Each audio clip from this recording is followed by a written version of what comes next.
decades of experience in the wind industry. He has made valuable contributions in the field, specializing in wind resource assessment, wake estimation, and sustainable energy solutions. Nikos began his career as a project engineer in WindSim, where he developed and actuated this model to estimate the wake and blockage effects. This model showcased his expertise and contributed to improved wind turbine placement and energy production. With a strong passion for sustainability, Nikos pursued a PhD in metrology at Uppsala University. Following his doctorate, he gained valuable insight as a wind resource analyst at Vattenfall, where he focused on optimizing wind farm layouts and reducing uncertainty in wind resource assessment.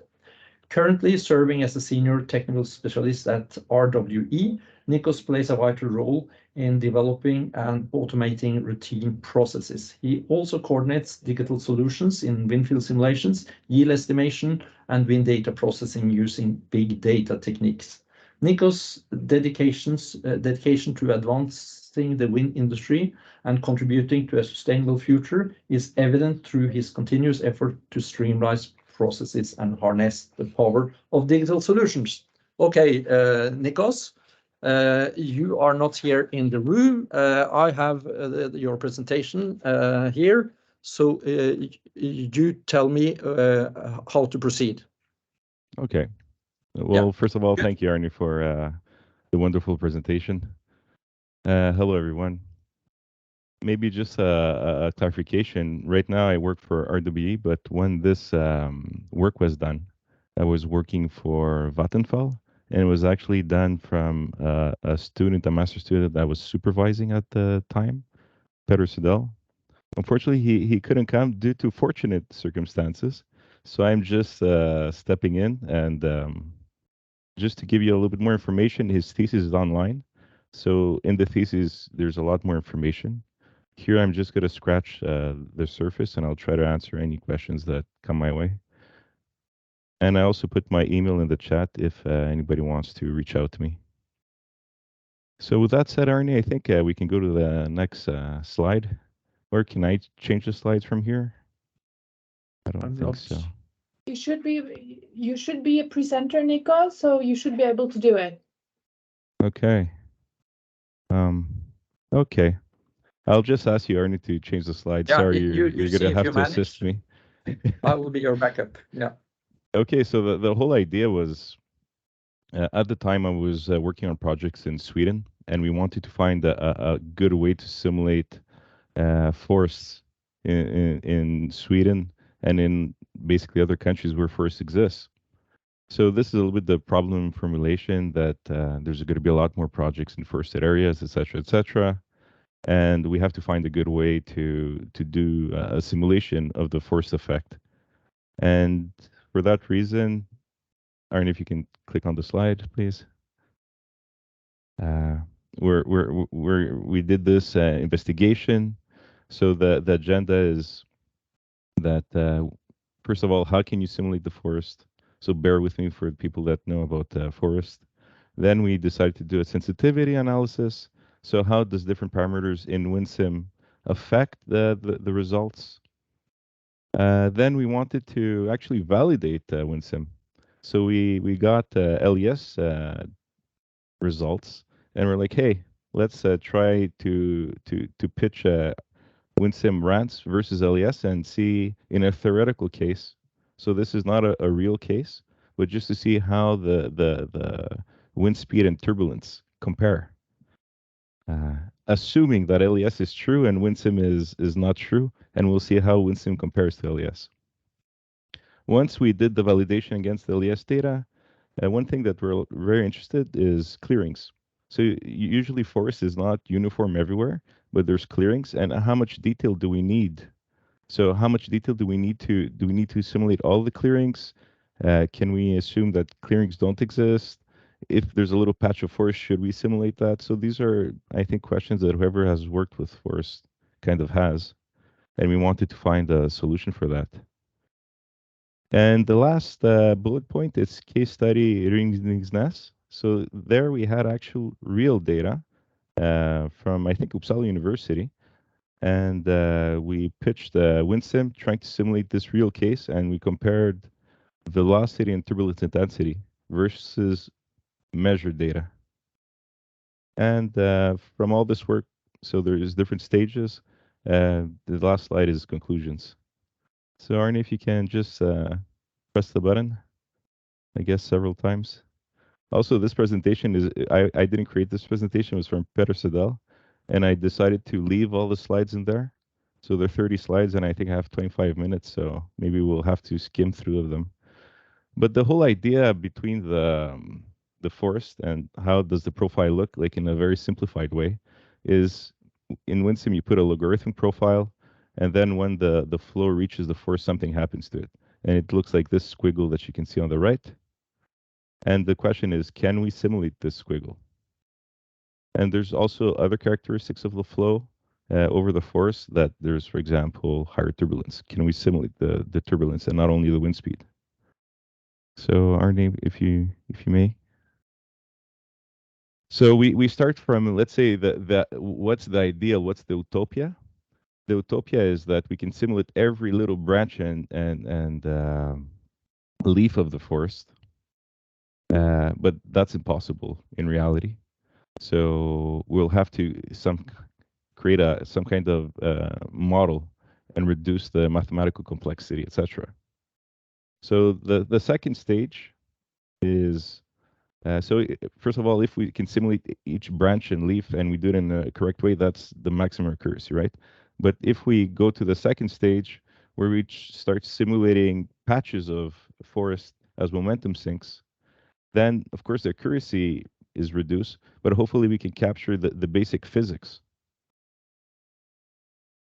The third approach is to assume a constant leaf area index over the tree.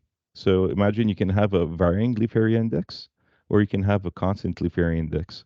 Here, just so you know, the LES model is assuming a variant leaf area index over the tree. Where WinSim, the results that you're going to see for WinSim, it's a constant leaf area density or index. And then I guess you can jump into a little bit more simple, but hopefully you can reproduce reality in a good way, is to have a constant C2 value all over your forest. So hopefully people can understand this, and we can jump to the next slide, but just shoot a question if this is not clear. Here's a representation of the constant leaf area index. And at the bottom is the constant leaf area index, so that's number 3. And at the top is number 2, where you see that there's a varying leaf area index. Thank you, Arne. And maybe we can go to the next slide, Arne, because I think there's more explanation about the C2. But in any case, the C2 is a parameter that you can change within WinSim, and that affects the drag. And basically, it sets the momentum sinks inside the simulation. Now, if we jump a little bit away from CFD, there's also other approaches that you can use. So one would be, for example, to model the forest by just roughness, or you can actually model the forest by something called aura. So it's objective roughness approach. So if we look at the diagram at the bottom, so what we want to do is a forest simulation. We can either go on the right side, that's the blue box, is model the forest, or we can use a different approach, that is the surface roughness. And if you use the surface roughness, we investigated 2 types, the aura or just using the roughness heights or lengths. So if we go next. In this study, we're mostly looking to the forest model itself. So here are some mathematics that you can find in the WinSim description as well. I just put it there if you would like to read this presentation, so you have everywhere the equations at one glance at the tip of your finger. What you can see in this slide is basically the Reynolds-Navier-Stokes equations. The last term on the right of point 1 is where you set the momentum 6 for the forest. So if we, and the C2 value that I referred to and that you can set up in WinSim is seen in the equation, I guess, on the 4th line in the momentum sink. And if we expand this a little bit more in the next slide, Arnie, thank you so much. What happens is in the force modeling, you can set the momentum sink in the the momentum equation, but you can also set it in the turbulence model. So not to dive too much into it, but we used WinSim's default parameters. We didn't fiddle with the turbulence parameters. So, and what we did is we set the K epsilon turbulence model.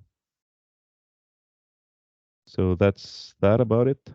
If you want to dive a little bit more, you can even start playing with empirical derived parameters, but that's out of the scope of this thesis and work.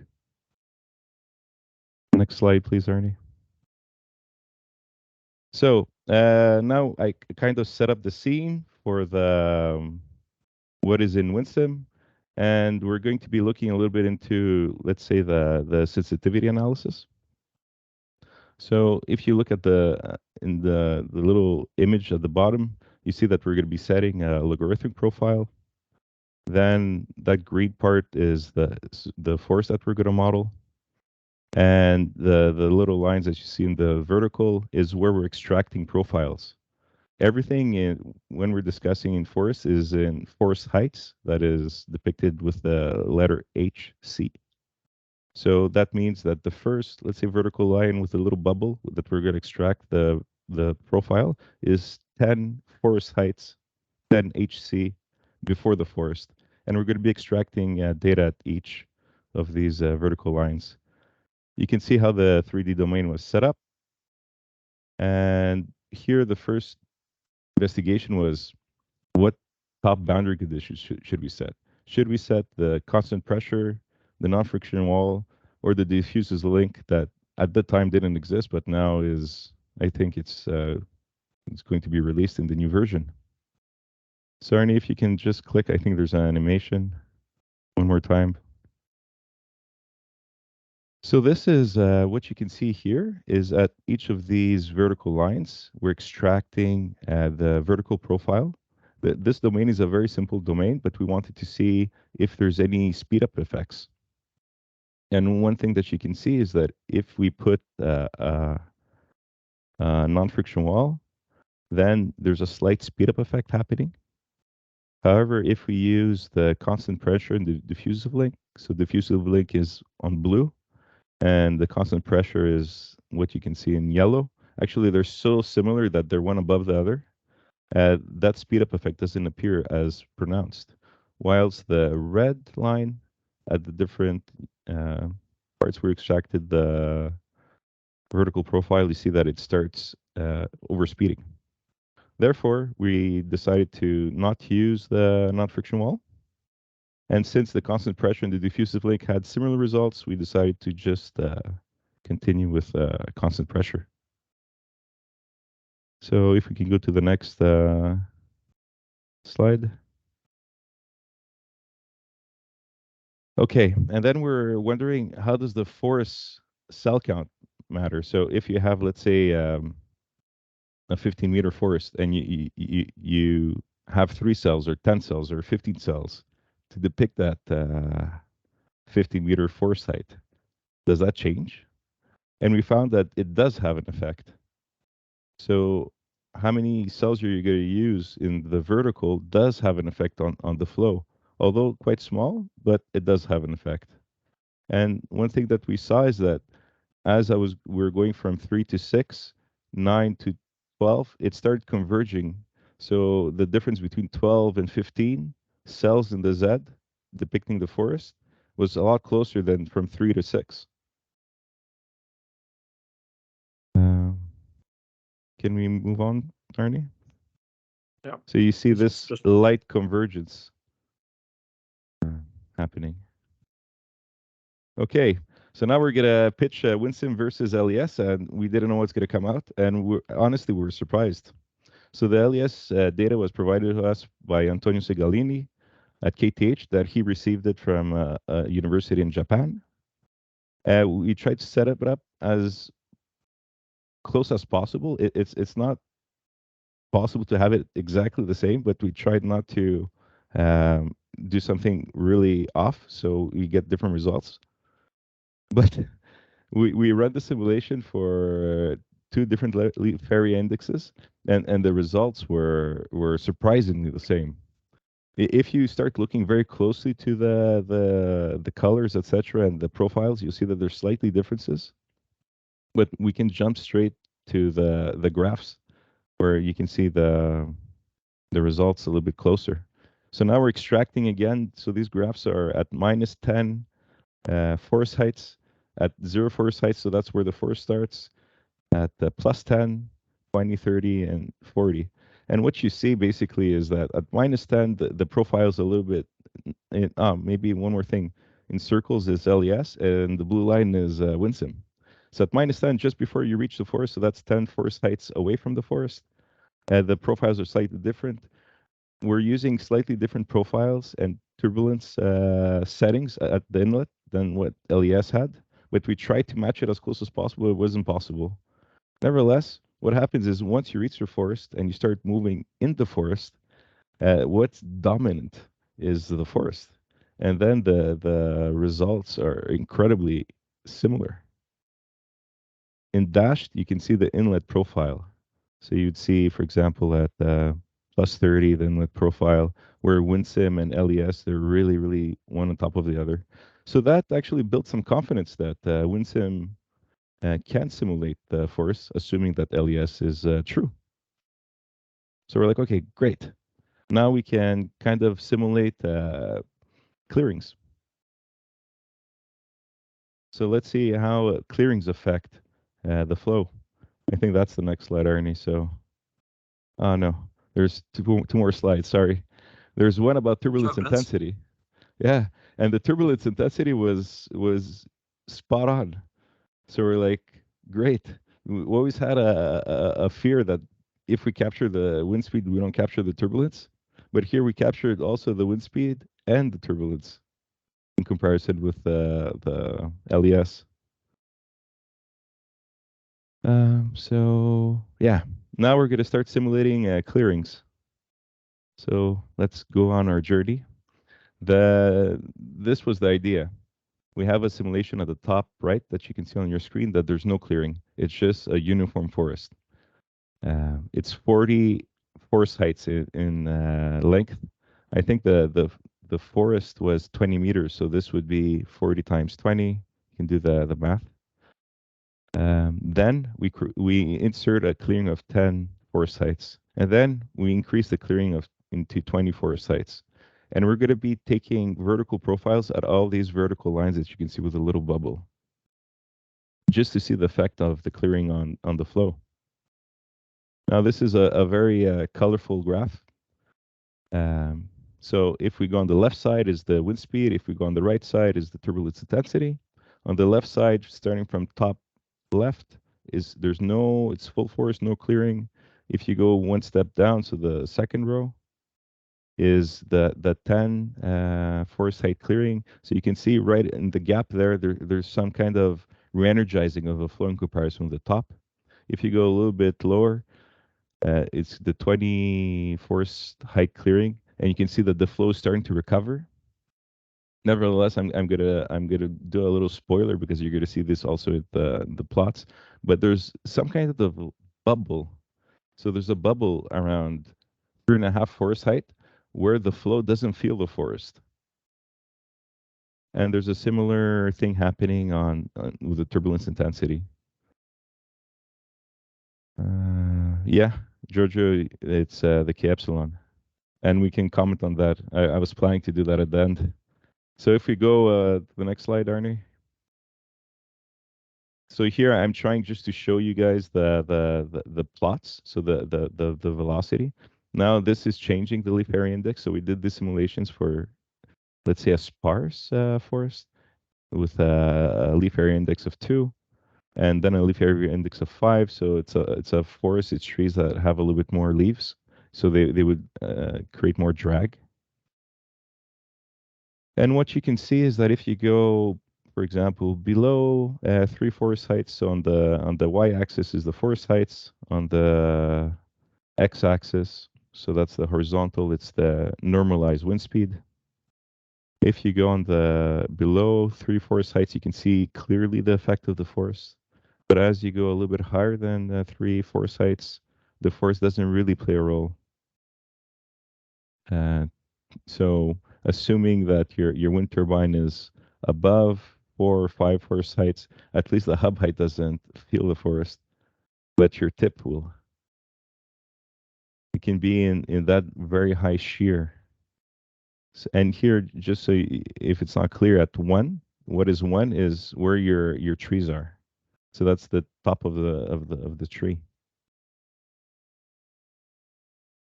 Arnie, can we go? There's a lot of stuff to discuss there, but we don't have time. Yeah, you do not have too much time. Of course, you answer the questions as they Yeah. are raised. So then it's not, you don't need that much time for questions afterward. But in principle, you only have 5 minutes left, Nikos. Okay. Here what's happening is we're just looking at the inflow angles. So right at the forest where it starts, there's a higher than 8 degrees inflow angle. So if you look in the IEC recommendations, your wind turbine should be at below 8 degrees. Now, if you put the clearing, the larger the clearing, once the forest reappears, the higher the inflow angle at the forest start. So that's what this image tries to depict. Arnie, can we go further? Because there's some interesting stuff here. It's now what's happening is we're moving away from the theoretical world, and we're going into the real world. So we have data from Ringnesnäs. So Ringnesnäs is a forest in Sweden. We got the plant area index. So the plant area index is something similar to the leaf area index. And we're trying now to simulate this. We're going to simulate 5 different cases. First case is if we create 60 different dummy values, so roughness dummy values. 2 is 6 different dummy values. 3 is a constant C2 everywhere. We don't care. We don't look at the forest, how it changes, but we just put a constant C2. Then we pitch. So these are all the forest modeling versus if we go with Aura 20D. So that's 20 resolution and D is with displacement height versus the Corine. So now we're going to pitch all these against each other. And the next slides is just to explain what is RDV60. So Ernie, can we go next one? Maybe a little bit more. This is the CFD domain that we set up. Hopefully you'll get these slides so at your leisure you can enjoy them and go through them, but we don't have time now. But it was 11 million cells. Can we go to the next one? So we got a map of the tree heights and the plant area index. And in Winsome, usually what you do is you say, hey, from height, I don't know, 2 meters to 5 meters, put that leaf area index, and that gives you that C2 value. At then the next height, you say there's a leaf area index, put that C2 value. But if you look at the plot at the top right, there's not a very good correlation between plant area index or leaf area index versus tree height. If the assumption that I just told you is true, you would expect one line, but this is just a explosion of dots. So the idea is for each tree height, we'll try to prescribe different plant area index so we can describe this in a better way, and that is RDV60. So for 10 tree height bins, we're going to prescribe 6 different plant area indexes. And in this way, we're going to be trying to simulate what's happening in reality in a better way. And hopefully that's going to pay off. Then if we go to the next slide. Now we're going one step in lower resolution. Is okay, we're for each tree height, we're just going to give one plant area index. So that's the usual way that we would use WinSim. And if we go to the next step, the idea is just to put one C2 value everywhere. Sorry about that. Or to use the 20, or to put a roughness map.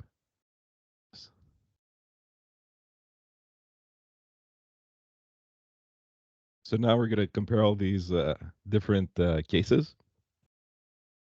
Ernie, can you go to the next slide? So what's happening here is we're showing the horizontal wind speed, and dots is the measured data, and the lines are the simulations. And this is for 3 different directions, 100, 240, and 290. And you see that the C2 of 0.05 is actually winning. So just a constant C2 is winning everything else that we try to do. However, above 30 degrees, the RDV60 or the RDV6 is also matching the measurements. Next slide, please, Arnie. Now, for the turbulence intensity, what's happening is we have a very poor match with the measurements. And we didn't expect that based on the RANS versus LES. But when we're comparing with the measured data, we seem to capture either the wind speed or the turbulence intensity. Can we go to the next one, Arnie? So the conclusions, I've kind of described them already, but I just put it as a slide so you can read through. And maybe an additional conclusion to kind of answer Giorgio's question is that here we use the standard K epsilon turbulence model. But I suspect, and I've seen studies, that if we would use, for example, a realizable K epsilon, potentially would be able to capture in a better way the turbulence and the wind speed. And that's it. Thank you very much. And I'll cough, I guess. Okay. Thank you, Nikos. As I said, you answered the questions, so I do not think there are any further things to add here. But of course, we just encourage the other participants to contact you directly if they have particular questions.